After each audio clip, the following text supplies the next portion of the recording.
Okay, welcome back to Sable's Grimoire. A lot happened last episode. At least it feels like a lot happened. We chose to go with remaining a first year student, and we'll see where the story goes from there. Entire walk back. I think of the opportunity I've just passed up. Now I can make the most of my time as a regular student. No matter how I look at it, my current situation, however, I feel like I've made a terrible mistake. Damn it. Why'd I have to show off like that? I should have purposely shown Eris a simplistic spell made from well known glyphs. Or better yet, I could have shown her nothing at all. I let my pride get the best of me once again, and now as a result, Eris, and my fellow classmates, they will all be expecting something from me. I mean, one of my goals while attending the academy is to make a name for myself, but not like this. The way things are going, people are going to be watching me, watching my every move, expecting something amazing. More often than not, they're going to be disappointed. I sigh audibly, shake my head. My motivation for coming to Andromeda was to further my studies, kickstart my career as a magic researcher, and to figure out which, if any, of my past discoveries to make public. Going through academy as a normal student may be a slower path forward, but it does play to all three of my goals. I just need to stop being so impatient and learn to take things slowly. Being only 3 days into my first semester, the excitement of attending a magic academy has caused me to act irrationally. I've gotten ahead of myself, keen to show off and prove my true worth, which has resulted in unnecessary complications being added to my life here early on. I'm getting in my own way without realizing it. My craving for acknowledgement, which I've been forced to repress for so many years, is now hindering my pursuit of knowledge.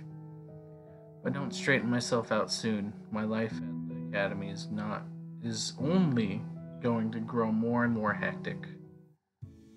The moment I return to class, all eyes are on me. Aside from my acquaintances, Helen and Lisha, who are only slightly more intrigued by my appearance than usual, everyone stares at me intently, filled with curiosity. Of course, given what they saw moments before, I was dragged out of the class. I really can't blame them. Even if only one or two people in the room fully understood what they were witnessing, the display was still enough to captivate the entire class, but only momentarily.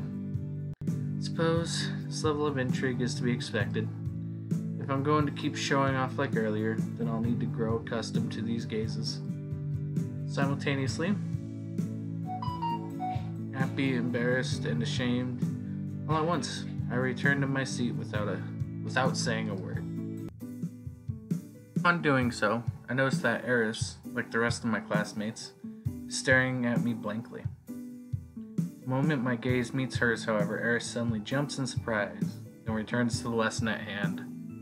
Sable? Flinching at the sudden call of my name, I turned my head towards my elven classmate. Yes, Lisha? Teach me. Teach you? Oh, does this mean... Yes, I concede. I'll be your lab rat.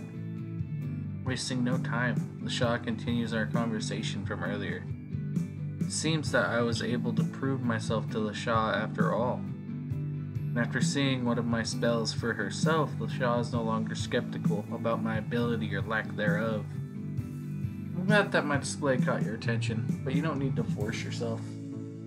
I was just making conversation earlier. It's not like I was actually proposing anything or making a bet with you. So forget about what I said before, okay? You don't have to. My voice trails off as I notice the tension on Lisha's face. Rather than unwillingness and frustration, I'm beginning to realize that the twitching on her face is from excitement, in her attempt to hide how she feels. Oh, I get it. Lisha actually wants to try out some new spells, but she's too proud to admit it. What a hopeless girl.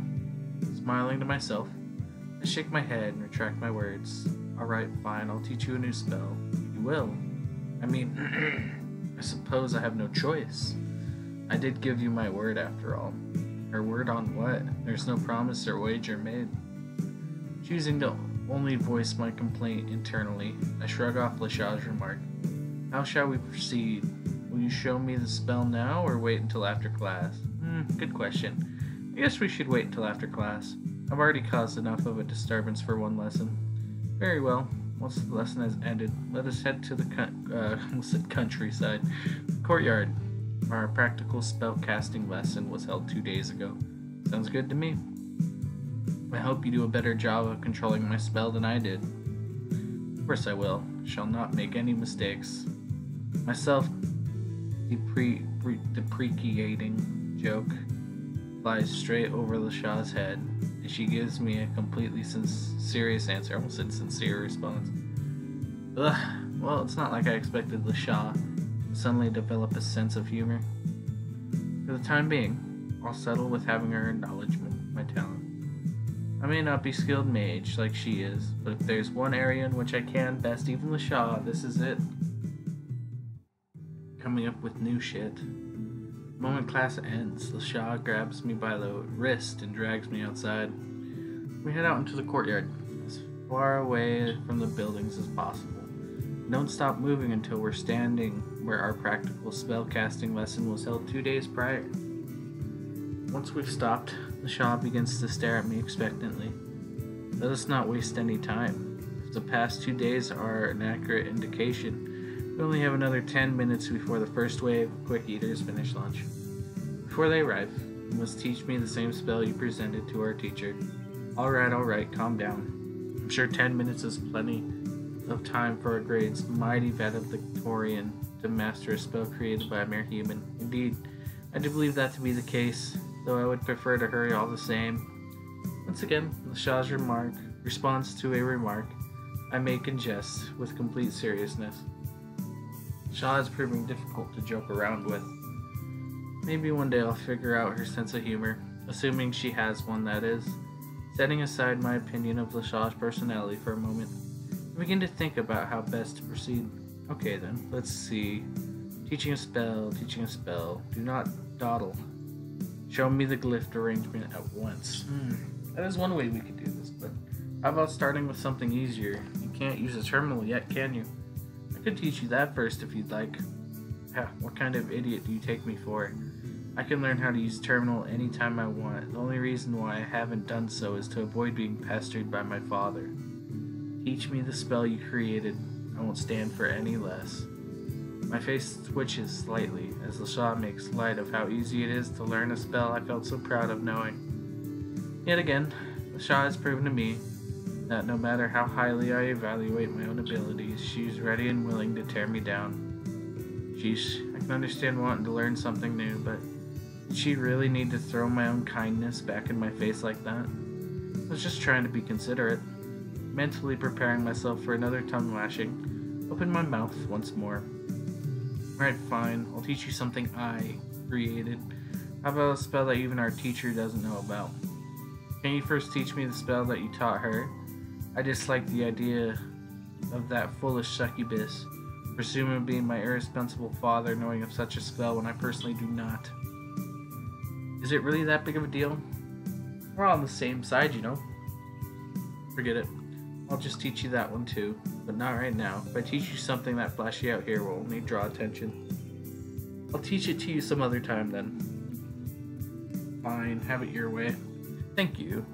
Now then, might I interest you in a hair coloring spell? I'm kidding. No need for the death stare. How about an animation spell? Animation? Wait a minute, you mean reanimation as in necromancy? What? No necromancy. Where would I even get the fresh corpse to practice? I shook my head vigorously as I tried to purge the thoughts from my mind. Well, it's true that I value my research highly. I have yet sunk to the level where I would use the corpses of others as mediums for my spells. Animation, not reanimation. You know, making stationary objects move as though they have a will of their own. Or are you referring to spells which bring inanimate objects to life? Yes, exactly, like walking suits of armor or talking gargoyles. I'd like the sound of that. Teach me this spell of animation. As you wish. Starting with the arrangement of glyphs, all which are well-known symbols one could learn from books here at the Andromeda. I begin to teach the Shah a new spell. The Shah quickly absorbs the knowledge I impart upon her, displaying speed and understanding I should have expected of the valedictorian. Within 5 minutes, the Shah has gained a thorough understanding of the simple animation spell and is ready to put theory into practice. She focuses her mind on a nearby rock, carefully retraces the glyph's arrangement in her mind, and finally brings it to life. Oh, it's moving. Duh, that's what it's supposed to do. No, I mean, it isn't just moving, it's morphing. The rock targeted by the Shah's spell begins to convulse. Mounds form on the rock, and strange appendages begin to manifest where previously there was only a smooth surface.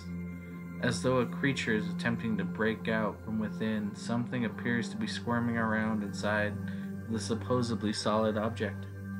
A few more seconds pass, and at last the ominous movement stops. The rock, no longer smooth and well-shaped, has changed in appearance completely and utterly. What are we left with? It's a miniature golem. What the? Is this what's supposed to happen? It isn't unexpected, I mean. It's not like the rock could have done much in its previous state. Animation spells aren't limited to simply manipulating an existing object. It is in its current form. For an animation spell to be useful, it needs to work on objects of unexpected shapes and forms.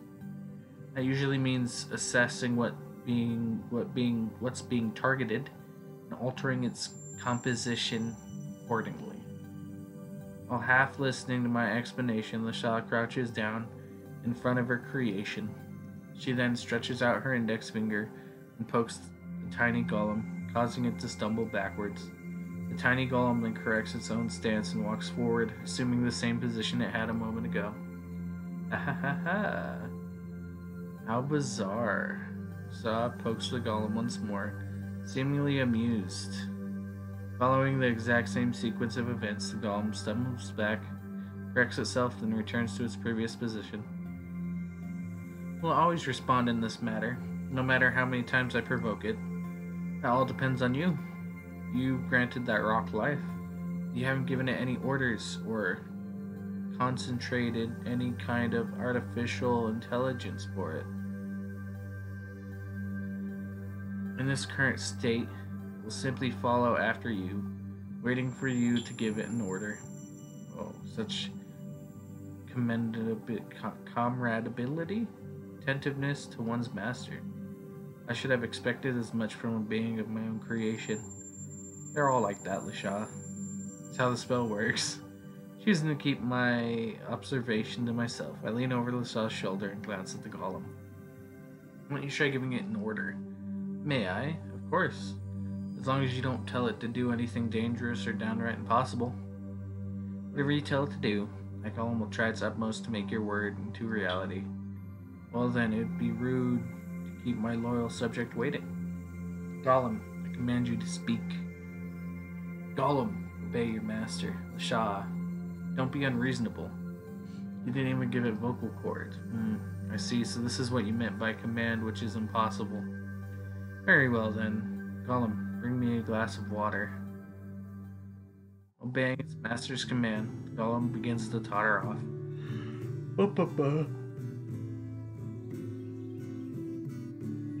Seems to be heading to the academy buildings, likely on its way to the cafeteria. As silly as Lasaw's commands might seem to others, her golem doesn't see things that way. The golem, the Shah's command is absolute. So what now? Do I just stand here and wait for it to return, or will the golem seek me out? As long as you don't allow too big of a distance to be created between the two of you, the golem will seek you out. Really though? A glass of water. I didn't know what to ask for, okay? It's just a puny pile of rocks. It's not like I could order it to perform any useful kind of function. That's true. If you want more helpful entity, you need to control something bigger, or to manipulate numerous objects at once. My nose is running. Want to try again on something else? No, not at the moment. I'll try again when I'm done. When I'm alone, my bad. In case you fail, no, to free myself from unwanted commentary. and also because we're out of time. Surely enough, the moment Lashaw's warning reaches my ear, I spot a few students making their way into the courtyard from the cafeteria. If we continue practicing magic, especially obscure spells such as this one I just taught Lashaw, we will only invite unwanted attention. The first batch of students have finished eating already, huh? That was quick.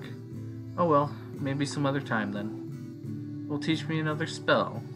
If that's what you want, sure. Interested? It's not as though I'm particularly interested in learning another useless parlor trick. Fine, never mind then. I rescind my offer. Ah, no, there's no need to go that far. If you want to teach someone that badly, I suppose I can make time for you. I'm overflowing with gratitude. Though truthfully, that isn't really as one-sided an offer as it seems. There are plenty of spells which I have created yet failed to cast due to the lack of my own ability. If my student is an elf, however, while I'm convincing myself of how great my future lessons with the Shah will be, the person in question quietly slips away, perhaps intent on avoiding the incoming students. She had stretched into the forest, quickly disappearing from my sight without a word. For the time being, our lesson isn't over, and with that, I too decide to take my leave. Following my brief tutelage of the Shah, I sit through one more class before returning to my dorm room. I don't feel like eating or socializing, or even studying for that matter. As rare as it may be for me to be in this state of mind at this moment, I don't want to do anything at all.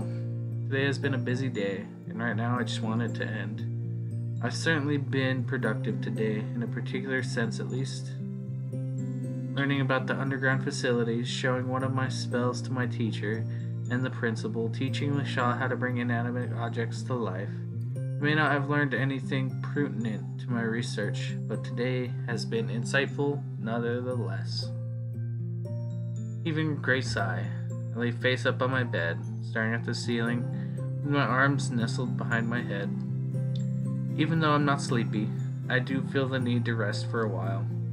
Perhaps I've simply had enough of interacting with other people for today.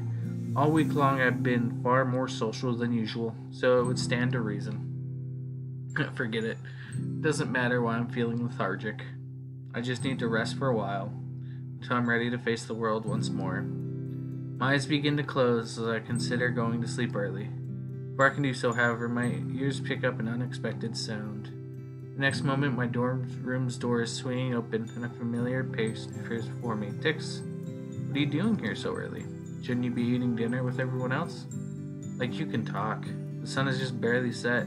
Surely you weren't sleepy already. Not sleepy, just tired. Maybe you should take another crack at rejuvenation magic. Either that or I could put myself into a magic-induced sleep. I know it may sound hypocritical of me of all people to say this, but you shouldn't try to solve all your problems with magic.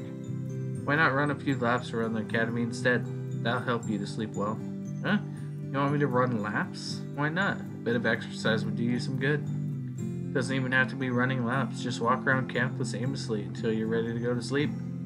Better yet, go eat your food in the cafeteria. A big meal always makes humans feel sleepy, right? Innocent though her suggestions may seem, I can't help but grow skeptical at Tick's attempt to get me to leave. Whatever her true intentions, I doubt that it's helping me to get to sleep. Walk around campus, huh? Oh, you like that one? Yeah, it's nice and cool at this time of the evening. And if you go outside, there's nobody out there to get in your way. Or a visit to the cafeteria. Yep. Person's gotta eat, right? You should order up a big meal and go hard. Yeah, right. Having practically confirmed my suspicion, I decided to not beat around the bush. Tix, why are you trying to get me out of the room? Huh? What are you talking about? I was just suggesting that I go anywhere but here. I'm not leaving without a good reason, Tix. If you need me to leave for some reason, tell me what it is. I need to contact someone. Tix nods her head towards the door. Next to the doorway is a machine I've seen many times before. In fact, it's something I've seen every day since I started studying at the academy. Namely, a physical terminal replacement. So you borrowed a portable terminal in order to contact someone. I didn't know that students here could do that. It's a privilege granted to students who are living far away from home, so they can contact their families. Oh, I see. That's a good idea. I agree, but the thing is, no first-year students can use terminals themselves. There are only so many portable terminals available for loan. I have one for now, but I need to return it straight after I make my call.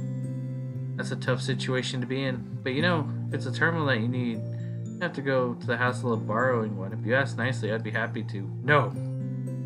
At least let me finish. I refuse. Whatever help you humans offer me, my answer is no. I hang my head dejected. This again. Another student who can't bring herself to trust humans. Anyway, I've told you my reason. Now get out. My mother is expecting me to call any minute now, so I don't have time to waste arguing with you. Damn. I'm gonna leave.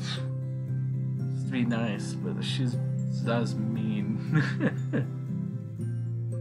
Having been given a legitimate reason as to why I should leave, I decided to do just that.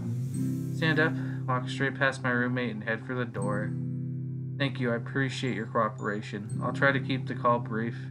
It'll probably take at least half an hour, okay?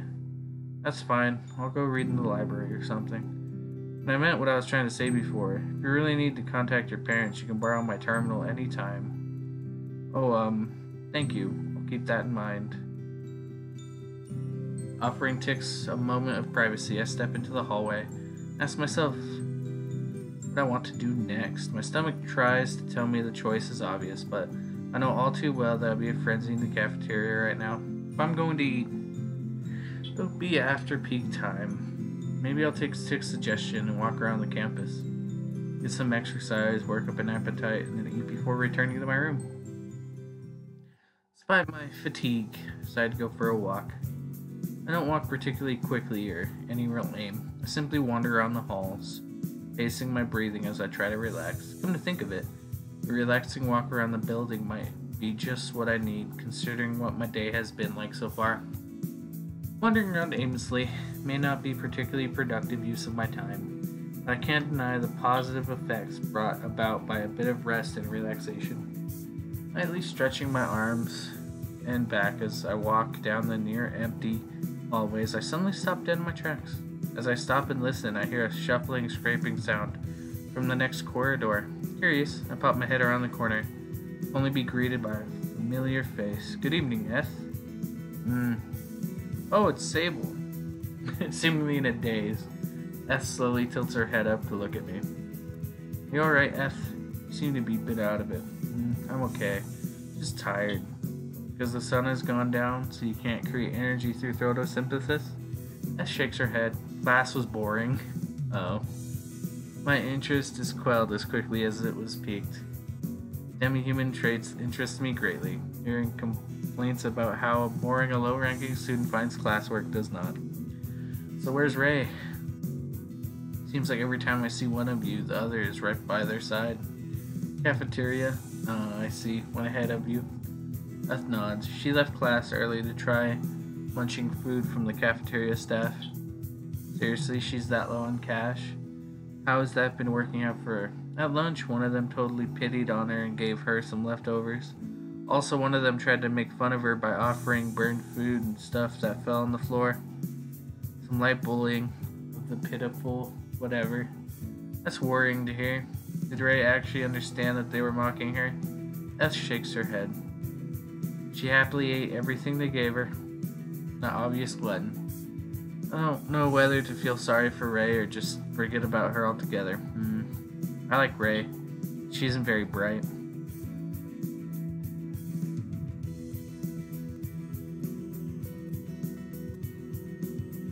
Okay, I didn't get to see Ray's. Okay. So I recalled, Eth's ranking is only slightly higher than Ray's. Well, you never know. Maybe she'll surprise us. Anyway, enough about Ray. What are your plans for this evening, Eth? Are you going to call your parents or... Ooh, maybe hit the books. How barbaric. Huh? Striking an already dead tree for your own personal amusement. I should have expected as much from a human being. I smile warily as Eth horribly misinterprets my words. No, I didn't mean it like that. It's just something that people say. Beating up plant life is so natural to your kind that you talk about it in everyday conversation.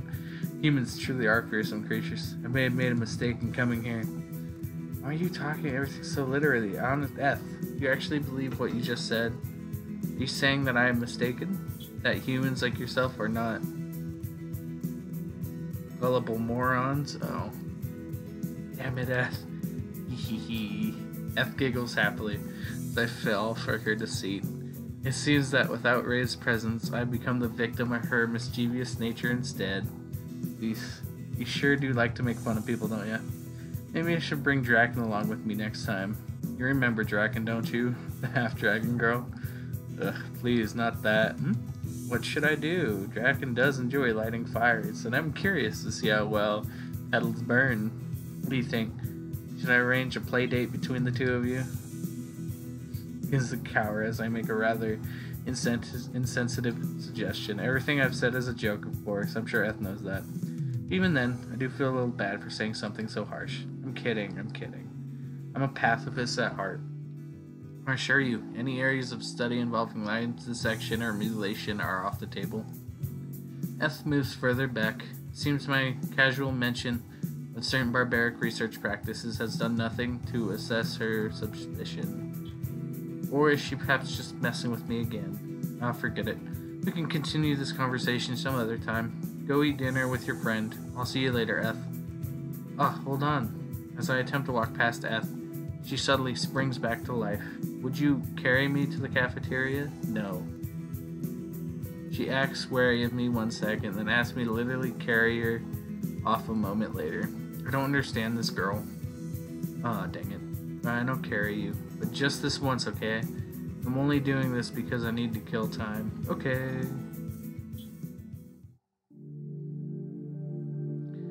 As another long day begins to wind down, I return to my bedroom for a good night's sleep. By the time I arrive, Tix is already sleeping soundly, and the lights are all off.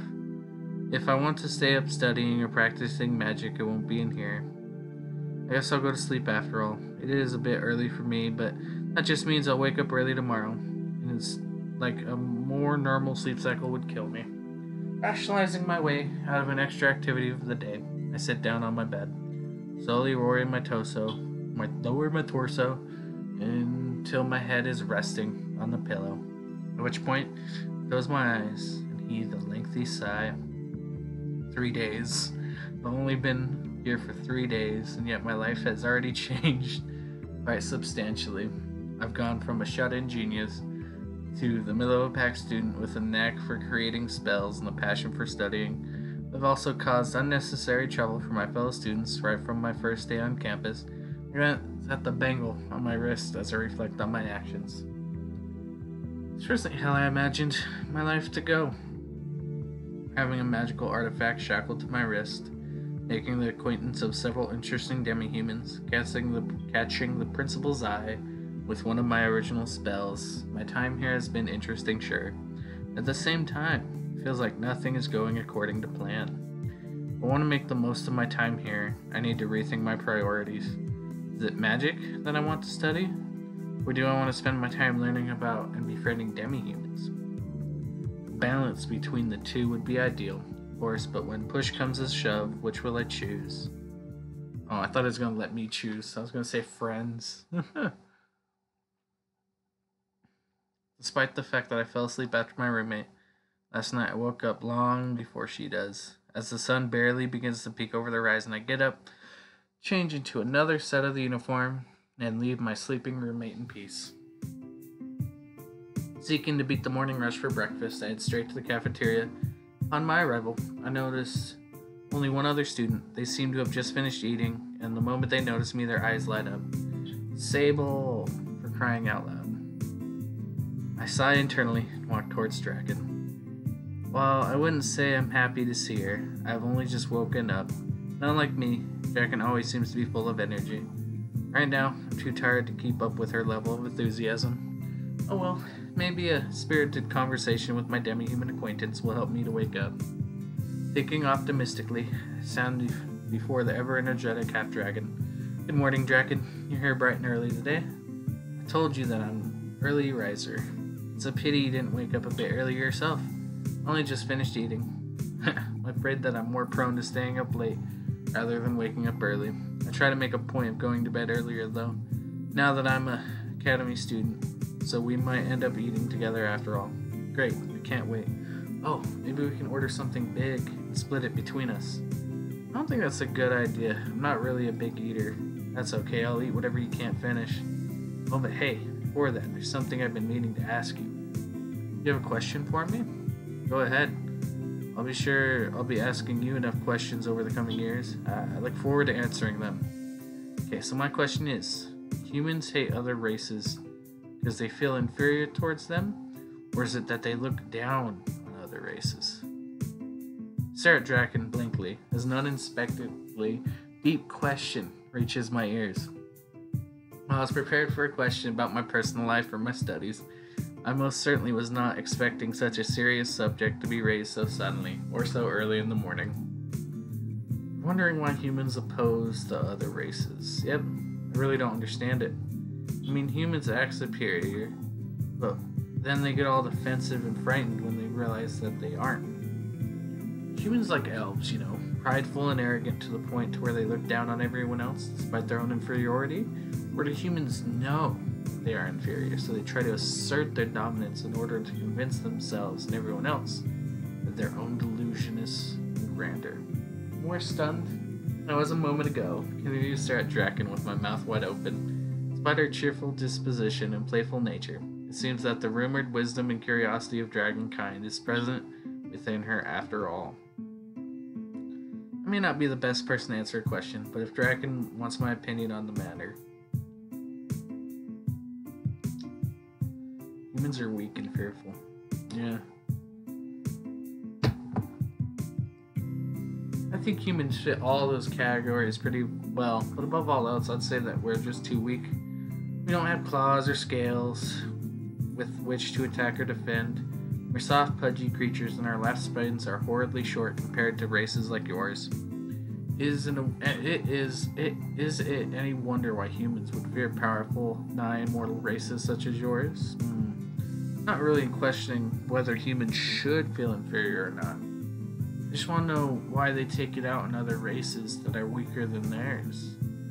Are you saying that's because they think attacking others will make them more powerful? Not exactly, though I'm sure there are some people who do so for that reason. I think that humans are ultimately just weak-minded. We're afraid of everything, even our own kind. Anything that is outside of our understanding or different than what we're used to. We instinctively fear. Is that how it works? Fear and lack of understanding are what makes humans hate us. I don't get that impression at all from the humans I know. You mean your father and your classmate Norm? Draken nods in confirmation. My father sought out my mother despite his fear, and when they did face one another, the fear turned into love, not hatred. Then there's Norm, who hasn't shown any fear whatsoever towards my classmates and I. He seems to despise us, but not out of fear or ignorance. Even you, Sable, from the moment you saw me, you weren't afraid of how different I am. You are interested in me because I'm different. The three humans I know do not fit your description at all. Well, I certainly can't deny that. But I think your examples don't really match your question. You asked why humans hate demi-humans, yet the three humans you know all have close ties to demi-humans. We're outliers. You can't base your beliefs pertaining to mankind on the three of us alone. I understand your point, but I don't like it. Why can't all humans be like you and Papa? The world would be a pretty strange place if that were the case. Seriously though, even if most humans don't hate demi-humans, I doubt that most will share the opinions of your father and I. Humans all have different reasons for feeling the way they do. Whether they feel demi-humans resent their place in society, or short interest in them. If you want to learn about humanity as a whole, simply asking me won't cut it. I see. So that's how it is. It seems I'll need to infiltrate human society after all. Infiltrate? What do you mean by... did I say that? I mixed up my words again. Mama always said I was a bit of a ditz. Draken laughs nervously as she tries to play off her choice of words as a mistake. Though skeptical, decide not to dwell on the matter. At any rate, hope my answers will do for now. No, it isn't quite what you were hoping for, but it's the best answer I can give you. Nah, that's cool. I like honest people. Trying to get a straight answer out of Mama is like squeezing the blood out of a fairy. You mean the blood from a stone, right? Stones have blood? I sigh and shake my head. Never mind.